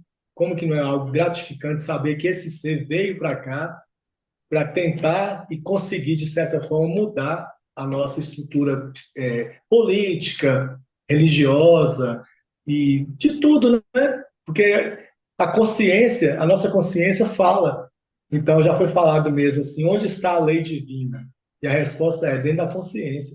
Você sabe que você está fazendo alguma coisa errada em relação, vamos chamar de pecados, né? Você está pegando uma bala escondida numa loja, na hora na sua cabeça, opa, isso aqui é errado. Então começa daí. Então realmente Jesus teve um papel muito grande em tudo da raça humana daquele tempo para cá. Mas repito, para finalizar essa parte, realmente não foi direcionado ao projeto. O projeto é que soube dele através desses fenômenos, desses livros, soube no sentido dele ser um ser supostamente extraterrestre e não extraterrestre e divino. Não só um extraterrestre igual aos outros guias. Um ser realmente diferenciado de tudo que a gente pode pensar e imaginar até hoje. Ok. Eu vou só continuar um pouco nesse tema, porque é o seguinte, Sim. segundo o mesmo livro Terrestre na Galileia, mais especificamente, e considerando o que você falou, inclusive que alguns guias dos Sunésios podem viver aproximadamente aí mais ou menos 4.000 anos, a exemplo do Godard, que é um dos guias, um guia da própria Verônica. Você acha assim que Jesus poderia realmente estar vivo fisicamente e voltar conforme na Bíblia, né? Consta na Bíblia, o que o Godard dá a entender através de uma comunicação com a Verônica que ela transcreveu neste livro. O que você pensa sobre essa possibilidade? Nesse caso, minha opinião pessoal pode ser dividida em duas partes. Uma é que vivo, com certeza ele está, porque a morte real não existe. Para nós que somos estudiosos desses assuntos, a gente sabe que o princípio vital é algo mais do que os átomos que compõem meu corpo físico. Então, a gente desencarnando, morrendo, qualquer nome que queira se dar a esse fenômeno, algo sobra. Então, o Carlos vai estar presente em algum lugar depois que o corpo físico dele falhar. O Thompson vai estar em algum lugar. Para o assunto específico de Jesus, Algumas religiões falam que ele vai voltar numa nuvem, ou seja, vai voltar em um corpo astral, e também chamado de corpo glorioso. Então, ele virá no corpo glorioso, é um corpo diferenciado do nosso corpo físico. Porém, existe também certas vertentes que falam que um corpo astral, o corpo glorioso ou energético, ele tem a capacidade, desde que, é claro, essa pessoa, esse ser tenha esse dom, de se condensar ao passo de poder ser tocado. Então, pode, com certeza, como Godard disse, Jesus pode voltar num corpo visível, não transparente, não translúcido, que as pessoas possam vê-lo de frente, de lado, ele pode andar, pode produzir sons de paz, mas ainda assim talvez não seja um corpo de carne, osso, esqueleto, exceto se ele nascesse novamente no corpo de uma mulher terrestre, como foi da primeira vez. Ou simplesmente ele talvez já tenha um outro corpo físico desses de 4.000 anos e ele está habitando esse corpo físico desde sempre. Então, existem as opções baseadas no que você me perguntou, também repetindo, no meu ponto de vista pessoal, essas opções são válidas sim. Afinal de contas, ele é uma divindade. E, em termos, a divindade tem capacidade para tudo. Não depende de quase nada. Um exemplo foi transformar água em vinho. Imagina a energia que foi necessária para aquele fenômeno acontecer. Destruir o átomo da água, né, a nível subatômico ou quântico, como se diz, a moda agora, tudo é quântico, né? E transformar aquela massa de água, aquele volume, em outra coisa, inclusive com teor alcoólico. Não era simplesmente um suco de uva, tinha teor alcoólico. Então, realmente, as divindades, os seres que têm essa tecnologia de dom ou tecnologia de máquinas, computadores, sei lá o que, eles conseguem fazer isso, com certeza. Então, eu imagino que ele voltará num corpo que será possível ver, e se ele desejar, será possível ser tocado sim, e poderá ser sentido o toque. É o meu ponto de vista. Interessante a forma como você colocou as possibilidades. Inclusive, faz muito sentido. Ele não precisa estar necessariamente no mesmo corpo físico, como o Godard, entre outros guias do Projeto Sunesis. Ele pode estar habitando um outro corpo físico, ou no caso do corpo espiritual, mais sutil, fazer o que você falou, porque a materialização é um fenômeno mediúnico, no caso de mediunidade física, que é rara, mas acontece. Temos até fotos de materialização de espíritos em centros espíritas, por exemplo. Pode Aqui, mostrar. ó, um paranormal que fazia fenômenos de materialização. O Thomas Green Morton. Esse livro fala sobre isso, e ele é um cara da Terra. Né? Ele materializava pedra, o próprio Sai Baba, se não for, todo mundo fala que ele é charlatão, porque ele fazia passes de mágica. Mas o cara não tinha nada nas mangas, fazia assim, saiu um diamante, saiu uma corrente de ouro. Né? Ele tinha aquele pó cinza que ele tirava de um balde, aquilo não acabava nunca. Então, se a gente consegue aqui, imagina o pessoal de lá. Pois bem, é, o Sai Baba você tem vídeo no YouTube, é só pesquisar, não tem fraude ali, ele materializando relógio, entre outros objetos, mas enfim. Inclusive, Thompson, eu estava falando a respeito de materializações através da mediunidade física e eu citei algumas fotos. Claro que não dá para confiar em todas as fotos, mas tem um trabalho muito interessante, inclusive de um médico, o Dr. Paulo César Frutuoso, onde ele disponibiliza algumas dessas fotos em vídeos do YouTube. É só dar uma pesquisada lá. Eu queria saber quais foram as suas experiências mais importantes, intrigantes ou marcantes, ou que você presenciou no Projeto Sunesis. Como foram ou como se deram elas? É, a mais marcante, que ainda é a mais marcante, mesmo depois de tanto tempo, foi um contato que eu e Glicídio tivemos com uma nave pousada a menos de 100 metros da onde a gente estava. Não foi dentro do projeto, mas sem o projeto, penso que isso não teria acontecido conosco. O que ocorreu foi que Na época, eu era o coordenador do grupo, os idos de 97, ela estava grávida de Thales, meu filho, com 7 meses, então realmente para mim é 97, que é a data de nascimento dele, nasceu em setembro. Com isso, dentro da coordenação, nós recebemos uma informação que um casal havia tido uma experiência muito forte com 3 naves ao mesmo tempo. E eles estavam aqui na minha cidade, eles montaram uma loja de perfumes da marca, não sei se existe ainda, Contém um Grama. E esse casal, nós fomos até a loja deles, no final do expediente, fazer uma entrevista para colocar nas nossas datas, nosso registro do grupo. Estando lá fazendo entrevista, Glicídia barrigudona, eles estavam acabando de fechar o caixa, uma loja pequena, mas bem arrumadinha, bem estruturada, e conversa vai, conversa vem sobre as experiências deles. Eles disseram, inclusive, tem um lugar lá perto de casa que a gente gosta de ir à noite para olhar as estrelas. Aí, do nada, eu falei com o Glicídia, vamos embora lá? Aí eles também se entreolharam e disseram, vamos. Aí fechamos a moto, eles tinham uma motinha, fechamos a loja, né? Eles tinham uma motinha tipo scooter. Aí nós fomos seguindo eles até a casa deles, eles guardaram a moto, entraram no nosso carro, pegaram os blusas de frio, eles nos emprestaram os casacos deles também, a gente estava preparado para isso, e fomos subindo a serra. Lá chegando tinha uma luz muito intensa, mas muito forte mesmo. Aí o homem deste casal, ele disse, vocês estão com sorte. Quando ele acabou de falar isso, a luz reduziu o suficiente para a gente conseguisse ver a nave. E estava lá, parecendo realmente um hambúrguer. 2 pratos e o meio seria o bife do hambúrguer, que ficava girando. Cara, mas foi interessante, foi fascinante. Não há sensação melhor. Não tivemos medo, não tivemos receio. Nós chegamos, abrimos as portas do carro. A esposa desse senhor, eu não vou citar nomes, né? Mas se eles estiverem vendo o vídeo, gente, entre em contato de novo, porque vocês estão muito sumidos. Já se vão 27 anos que nós não vemos vocês.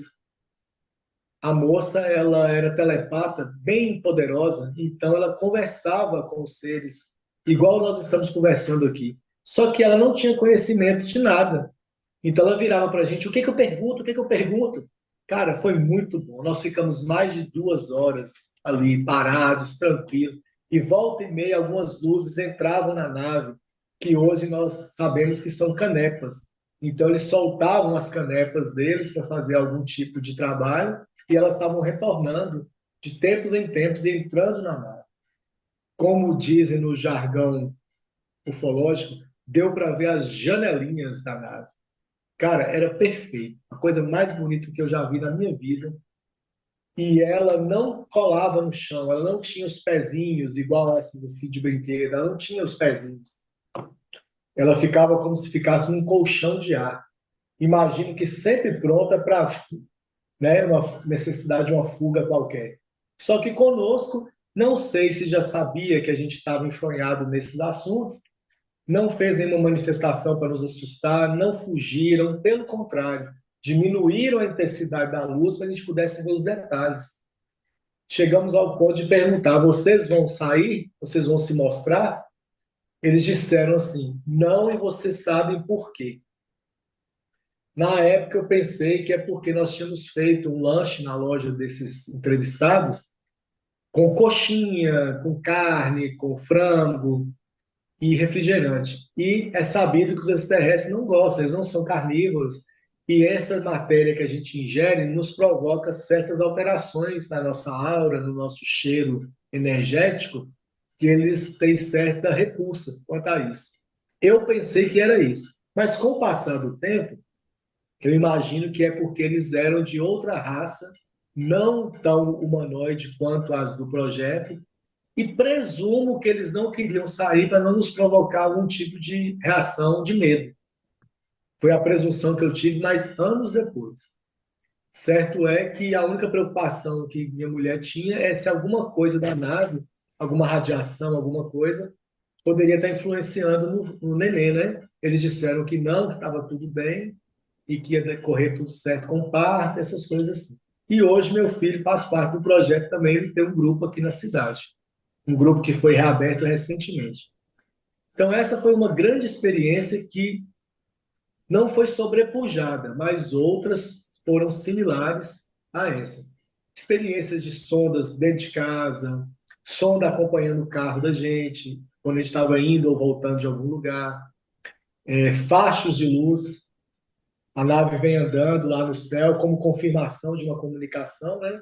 Aí de repente faz assim, e continua andando. Cara, é maravilhoso. Não tem nada que sobreponha isso, mas vou falar com você, viu? Foi muitas experiências bacanas. Experiências fora do corpo, eu já citei algumas.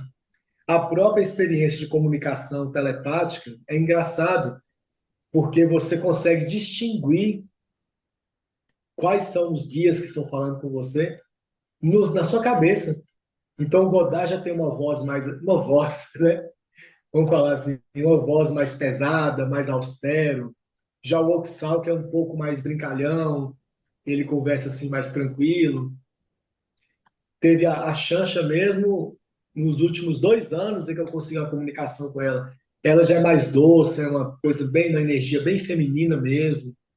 E, pasme, apareceu para a gente na última saída, na comunicação, um guia chamado Cuba. E esse Cuba está lá nos Semeadores de Vida, naquela página, convidando o Benítez, se eu não me engano, é o Cuba que está lá. Aí eu falei, cara, os caras estão aí sempre, desde sempre, a mesma equipe. Então é muito bacana, cara. É uma coisa assim que vale a pena. Não é idolatria, não é ufolatria, não é viagem. Mas como eu disse lá nas outras perguntas para trás, que nós respondemos a vocês, só dá para acreditar quem está enfronhado seguindo essa forma de estudos nossa. Porque é muito complicado acreditar nos semeadores de vida, porque as pessoas são muito céticas. Ah, não, você entrou numa nave, você foi para outro planeta, você passou num portal, você está doido, não tem isso não. Tem gente com muita cabeça quadrada, muita viseira e não visão. Né? O tamanho desse universo, só a nossa galáxia tem quantos milhões de anos-luz? Acho que 100 milhões de distância de uma ponta a outra. E nós mesmos sabemos pela ciência da Terra que o que é visto no céu equivale a 4% do universo mapeável e já tem tanta coisa em 4%. Imagina os outros 96%. Uma frase também que é sempre dita por alguns desses guias, eles falam que eles já estavam circundando aqui o planeta quando estava esfriando. Então essas civilizações são, ó, nós estamos no jardim de infância em comparação a isso. Por isso eu sempre falo que arrogância, dinheiro, fulano tem bilhões, ciclano tem isso, né? É tudo futilidade. Porque o que é dinheiro, o que é poder financeiro, para esses caras lá de cima? Nada. Então o homem da Terra, alguns deles juntam fortunas para viver milhões de anos e não passam dos 100. Por mais dinheiro que tenha, não consegue passar dos 100 anos fisicamente, né, encarnado. Então é bobagem. Dinheiro é importante? Pague nossas contas, compre nosso alimento, mas não é só isso. Não é só isso que existe. Então tem muita coisa aí e a nossa sede de conhecimento dentro do projeto é exatamente por essas coisas. O projeto realmente te dá um norte, te dá uma nomenclatura, te dá um caminho a seguir para os estudos, com a anuência deles. E esses estudos vão abrindo a sua mente pouco a pouco. Não é coisa de, entrei no projeto hoje, amanhã eu estou andando na nave. Não é assim que funciona. É persistência, é confiança, como eu diria, é uma formação que não tem o final. Então é uma pós-graduação, um doutorado, um pós-doutorado e por aí vai. Você sempre tem que estar estudando, você sempre tem que estar enfronhado nesse mundo. Porque se vocês deixam os guias para lá, você para e eles também falam assim, ele não está interessado mais, vamos tratar de outros assuntos. Então tem que haver persistência, tem que haver realmente uma continuidade. E é isso que a gente vem tentando fazer durante esse tempo todo. E já estamos aí na segunda geração, né? Ou terceira, depende do ponto de vista, se olhar a Verônica como a primeira geração, ou até mesmo quarta, se olhar o pai dela como primeira geração, que foi lá que começou tudo isso. Então teve Verônica, teve o pai da Verônica, nós que somos pseudo-filhos dela em relação ao projeto, e no meu caso, meus filhos já são a quarta geração, que estão dentro desses estudos. É muito bom, sim, cara. Eu sugiro que os telespectadores do seu canal consigam dar uma lida nos Semeadores de Vida. Não deixa essa experiência passar, não. Tem ele liberado na internet, o autor deixou gratuitamente em PDF, é fácil conseguir, pode pedir para a gente, porque vale a pena. O Semeadores de Vida é um livro extraordinário no que diz respeito a essa questão ufológica real. Tem ciência lá dentro? Tem. Tem física, tem matemática explicada? Tem. Mas aquele contato que está no Semeadores de Vida é um contato real. E por que eu acredito? Porque aconteceu comigo a partir do momento que eu estive com esse livro em mãos e que eu estive no projeto. Inclusive, se você achar interessante, ao final aí dos nossos arquivos, que está sendo feito, você vai colocar no seu canal, coloca um adendo, que é uma reportagenzinha lá de 1900 borrachinha, quando a TV veio aqui em casa nos entrevistar por ser um grupo de ufologia lá na época do ET de Varginha. Aí vocês vão me ver lá quando eu era mais jovem, e desde aquela época nós nunca deixamos de tratar desse assunto. Não é, como eu volto a falar, não é uma ufolatria, não é que a gente está fanático, mas é porque o assunto vale a pena. Tem tanta gente que estuda outras coisas não tão importantes, né? Não desmerecendo os outros estudos, como, sei lá, ser fã de um grupo de rock ou de um time de futebol. Mas se for comparar, do meu ponto de vista, nada se compara a esse tipo de coisa. Exceto, é claro, a religião que cada um professa, aqueles que têm religião, e também está no seio das nossas famílias. Né? A família também tem que ir em primeiro lugar. Mas depois disso, Projeto Suneses e todo esse mundo e esse universo que está aí fora é uma viagem inesquecível, realmente fascinante. Muito bem, Thompson. Inclusive, eu vi esse vídeo que você falou, com a sua esposa, né? Falando, respondendo uma pergunta da jornalista, tem lá no seu canal. A gente vai chegar lá. E assim, falando da sua esposa, nesse contato que estavam vocês dois, mais um casal, se eu não me engano, né? Isso, 2 casais. Eu Dois e ela e mais um casal. Perfeitamente. A sua esposa, ela que mais se comunicou, ela que se comunicou telepaticamente, no caso. Não, a esposa do rapaz que estava conosco. Nós estávamos engatinhando no projeto, praticamente. Havia pouco tempo de estarmos integrando. Mas a senhorita lá, ela tinha uma telepatia nativa. Tanto é que ela virava para a gente e falava: o que, que eu pergunto? O que, que eu pergunto? Porque ela não tinha conhecimento técnico ufológico, ela só tinha o dom da telepatia. Eu perguntei para esclarecer, porque acho que eu já tinha ouvido falar dessa história numa outra entrevista que você deu, que tem no seu canal também. E foi num podcast, sim, do pessoal da Sala Nerd, aqui da cidade. Perfeitamente. E o Sunesis, ele aceita qualquer pessoa interessada nele. Como as pessoas interessadas podem participar do projeto Sunesis? Existe algum requisito, ou existem alguns requisitos para fazer parte do Sunesis? Sim, eu vejo que não há nenhum preconceito em aceitar A, B e não aceitar C como integrante. Os pré-requisitos, o primeiro de todos, realmente, no meu ponto de vista, é fazer a leitura dos semeadores de vida, porque ele te dá a base de saber se você realmente quer ou não participar dessa aventura. Depois, existe o site, né? Nós vamos deixar na descrição do seu vídeo o endereço do site, e lá no site tem mais instruções, tem um breve resumo, tem também um e-mail para contato. Porém, como os grupos estão, as pessoas, quer dizer, e podem estar em diversos estados ou até mesmo países, há necessidade que a coordenação, primeiro, aglutine essas pessoas interessadas para verificar se elas têm condição de abrir grupos, mesmo que grupos que necessite que as reuniões, que existem as reuniões semanais para os estudos, que essas reuniões possam ser feitas, inclusive, por videochamada, porque às vezes a distância geográfica não dá para que essas pessoas se reunirem pessoalmente toda semana. A ideia é que o grupo seja formado, primeiramente, com pessoas da mesma cidade, facilita muito.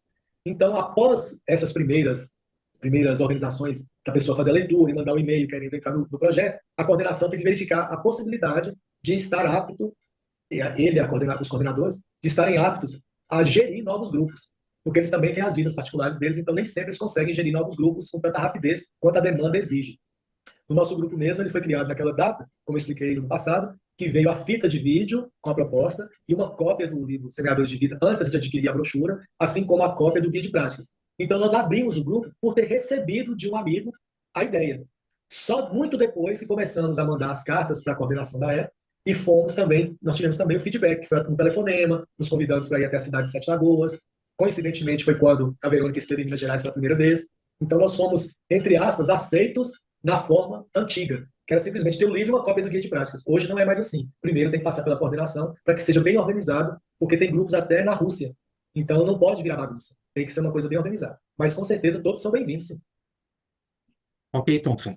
Eu vou disponibilizar, como você falou, o site do Sunesis, a Sunesis Brasil, né? Isso. E no site vai ter o contato. Perfeito. Ok. Tem um formulário, né? Um formulário eletrônico, se preenche bem na tela, nome, e-mail, por que você gostaria de participar, mas pergunta simples. Ok. Estamos caminhando para o encerramento, Thompson. Eu gostaria de saber como você vê o projeto Sunesis hoje e como você o vê no futuro, assim, em termos de futuro.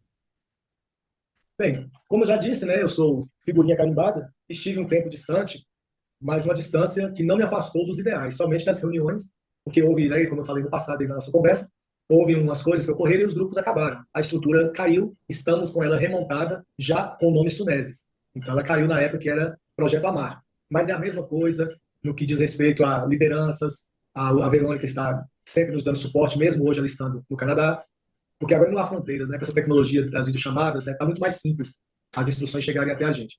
Então eu continuo vendo o projeto como sempre foi. Para mim, o ideal de vida é uma coisa interessante, uma coisa que nos eleva muito, que serve realmente para que a gente consiga um tipo de evolução mental, espiritual, de deixar o ego para trás, o que é muito difícil. Inclusive, em algumas reuniões até há debates mais acalorados, porque ainda somos humanos e sujeitos a erros. Então, de vez em quando saem umas briguinhas lá do pessoal que discorda, mas é tudo com um objetivo bom. Então, eu vejo o projeto hoje como o que eu sempre vi, uma ferramenta interessante, uma forma de contato com esses seres, lógica, uma forma sucinta, lógica, bem organizada, sem muita dificuldade, sem necessidade de aparelhagem, de colocar máquinas para capturar, não tem essa necessidade. Se eles querem aparecer, eles aparecem, não há necessidade de fazer vigília ufológica, como a outra ufologia trata. E futuro. Eu penso que as novas gerações que virão e que estão por aí vão depender muito delas para que o projeto continue, porque não somos eternos. Então, quando a gente desencarnar ou falecer, qualquer nome que queira se dar a esse evento, se alguém não continuar, pode ser que acabe sim a parte humana da Terra, mas com eles não. Eu imagino que eles vão continuar tentando manter esses contatos, nem que não seja mais com essa nomenclatura, com essa organização. Eles podem tentar uma outra forma de abordagem para as futuras gerações e talvez, como você bem falou no começo da nossa conversa, que estar com essa entrevista, com esse bate-papo aqui no YouTube, assim como os outros vídeos do seu canal que tratam de coisas bem interessantes, já andei vasculhando também, e tantos outros canais, se não forem derrubados, apagados, deletados por alguma força maléfica, né, que possa existir um vírus, sei lá, da Umbrella Corporation, que pode acabar com o YouTube e com a internet no mundo, vai ficar para as futuras gerações, sim. Então, alguém que estiver lá, vamos pesquisar sobre disco voador, aí joga essa pesquisa no Google, vai que aparece essa conversa nossa. E a pessoa, o pessoal lá em 2025 falava sobre isso, alguém que está pesquisando talvez em 2090, daqui a sei lá quantos anos. Então, eu acho que o projeto vai continuar, talvez não como o Sunes, mas o Godard, o Oxal, que esse pessoal não vai desistir da raça humana tão fácil. Eles vão continuar aí, nos incomodando, no bom sentido, e tentando alcançar o objetivo, que é fazer com que a Terra entre para essa confederação, para que possamos ter um futuro realmente promissor. Porque da forma que está hoje, está bem complicado. É isso. Muito bem. Inclusive, como você falou, futuramente, talvez a visão das pessoas pode ser diferente. Né? Talvez elas vão ver de uma forma mais natural, porque não sabemos ao certo o que vai acontecer até lá. Né? Sei lá, vamos colocar aí 20, 30 ou mais, como você disse. Então, nós, de alguma forma, somos, como eu posso dizer, estamos plantando o terreno para o futuro. Inclusive, na abertura dessa nossa entrevista lá, nos vídeos da década de 90, a apresentadora, não a que estava aqui em casa, mas a que fez a chamada, se eu não me engano, ela fala assim: eles são loucos por discos voadores. Então, na época, era loucura, né? Hoje já não é mais. Hoje já é ciência. Já é estudo, já é uma coisa valorizada. Ouvi dizer, um amigo meu, inclusive, me mostrou que há uma faculdade de astronomia e ufologia. É um curso à distância, mas existe. Depois a gente procura um pouquinho mais e coloca. Ele me mostrou no telefone dele. Ó, existe sim. Eu falei: daqui a pouco nós estamos dando aula lá, a gente não está sabendo.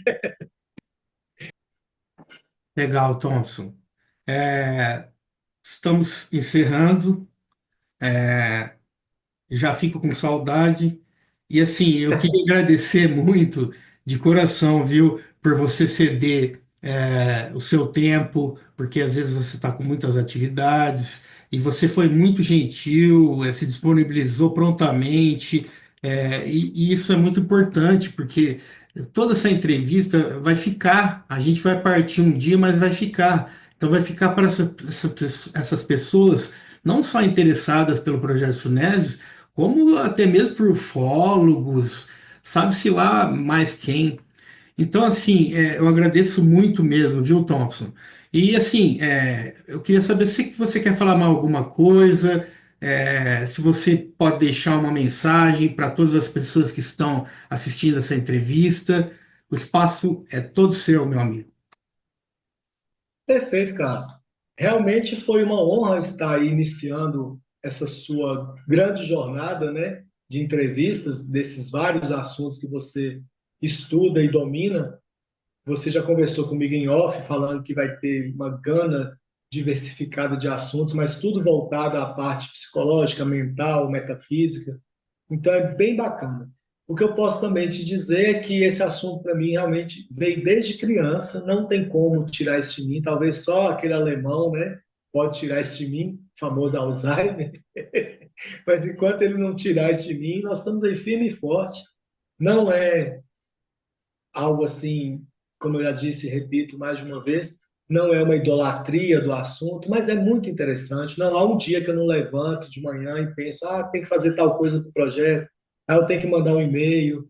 E olha que eu nem estou ainda dentro da coordenação geral, mas o meu interesse é bem grande em estar tratando disso. O que eu puder ajudar, fornecer alguma cópia de livro que não acha mais na livraria, ou então até mesmo fazer uma filmagem de um evento do grupo gratuitamente, né, no registro da reunião. Eu sou e tento ser pau para toda obra dentro do projeto, com certeza absoluta.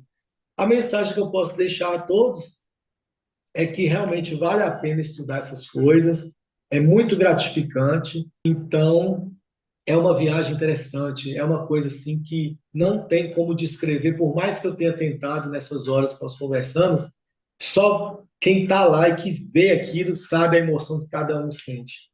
E como mensagem final, parafraseando o ET Bilu, eu sugiro que todos busquem conhecimento. Isso e também desejo a todos, como diria o senhor Spock, uma vida longa e próspera. É isso aí, pessoal. Gratidão, Thompson. E é isso aí. Até a próxima no Consciência Cósmica. Valeu!